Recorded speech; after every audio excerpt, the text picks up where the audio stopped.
Subscribe करें हमारे YouTube channel को और बेल आइकन को प्रेस करें हमारे लेटेस्ट वीडियोस को देखने के लिए।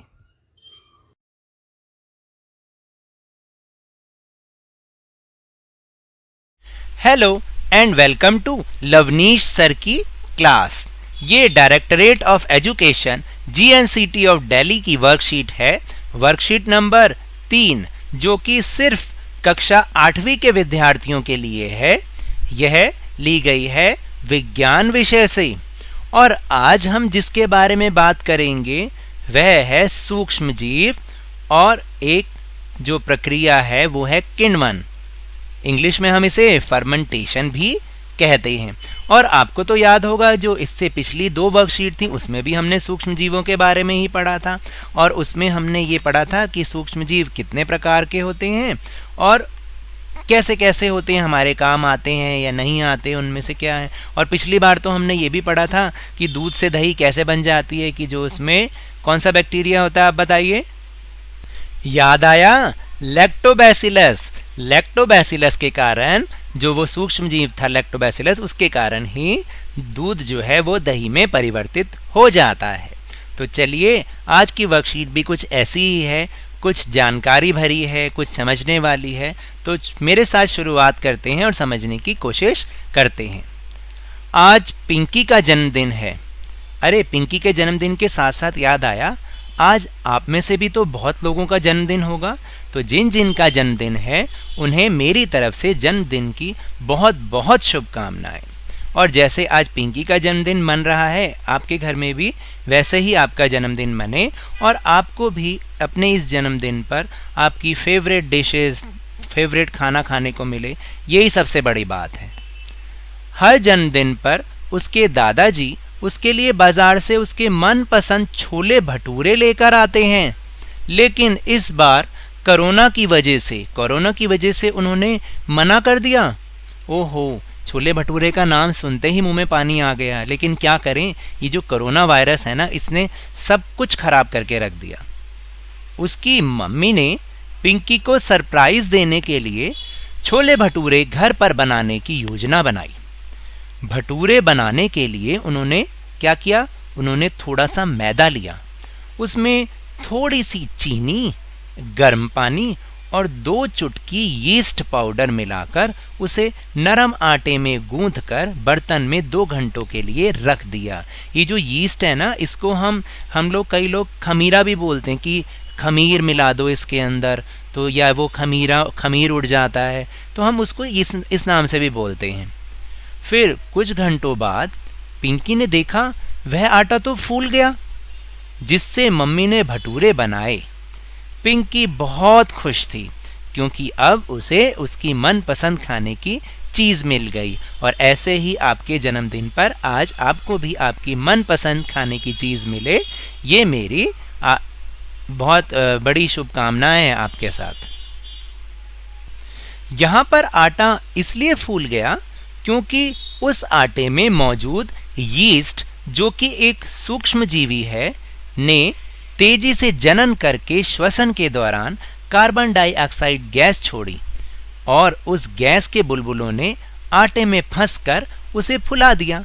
अब आप समझे कि आटा क्यों फूला, क्योंकि उसके अंदर वो जो सूक्ष्म जीवी था जो कि हमें अपनी आंखों से दिखाई नहीं देता, उसने क्या किया, तेजी से जनन किया और सांस लेने के दौरान उसने कार्बन डाइऑक्साइड गैस छोड़ी और उस गैस के बुलबुलों ने आटे में फंसकर उस आटे को और ज़्यादा फुला दिया। उसकी मम्मी ने बताया कि इसी तरह से ब्रेड, केक और पेस्ट्री भी नरम और स्पंजी बनाए जाते हैं। आपने देखे हैं ना वो कितने स्पॉन्जी से होते हैं। इस प्रक्रिया का इस्तेमाल शर्करा से अल्कोहल, एसिटिक एसिड बनाने के लिए भी किया जाता है। इस फर्मेंटेशन के कारण ही ये जो अल्कोहल होती है ये बनती है और एसिटिक एसिड भी बनता है। चीनी यानी शर्करा के अल्कोहल में परिवर्तन की प्रक्रिया ही किण्वन या फर्मेंटेशन कहलाता है। आपको समझ में आया कि किस प्रक्रिया को कहते हैं? जो चीनी या शर्करा होती है उसको जब अल्कोहल में वो चेंज हो जाती है, तो इसी प्रक्रिया को हम किण्वन या फर्मेंटेशन कहते हैं। इस प्रक्रिया की खोज सबसे पहले लुई पास्चर ने 1857 में की थी। देखिए कितनी सही खोज की थी ना उन्होंने, तभी तो आज हमें इतने स्वादिष्ट छोले भटूरे खाने को मिल रहे हैं। तो अब वक्त है स्वयं को जांचने का, यानी कि अभी तक हमने जो पढ़ा अब हम ये देखना चाहते हैं कि क्या वो आपको समझ में आया है या नहीं आया है।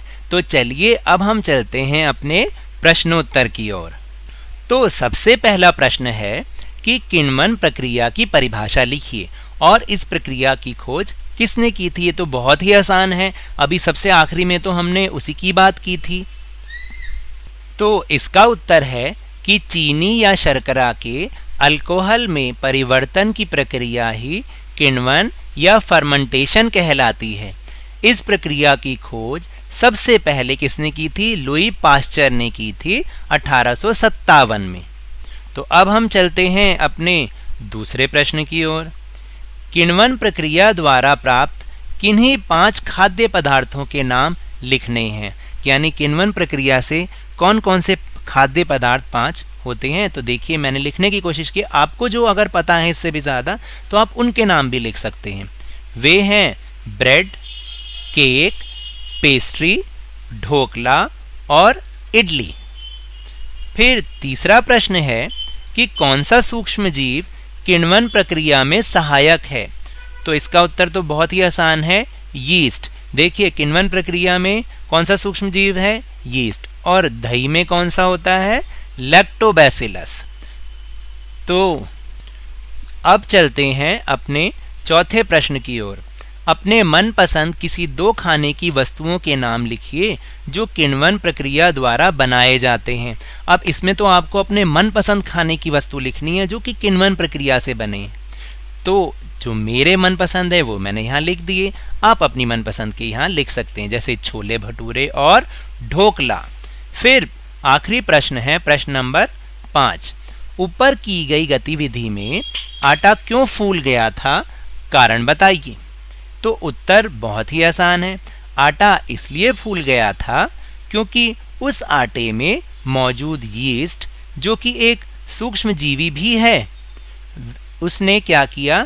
तेजी से जनन करके श्वसन के दौरान कार्बन डाइऑक्साइड गैस छोड़ी और उसके गैस के बुलबुलों ने क्या किया?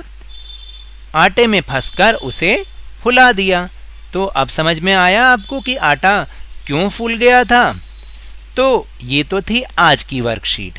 अगर मेरे इस तरह समझाने से आपको थोड़ा सा भी समझ में आया हो तो इस चैनल को ज़्यादा से ज़्यादा सब्सक्राइब कीजिए, लाइक कीजिए और बहुत ही ज़्यादा शेयर कीजिए। और मेरे साथ इसी तरह खेल खेल में वर्कशीट को समझते रहिए, लेकिन ध्यान और मन लगाकर और बहुत ही मेहनत से पढ़ते रहिए।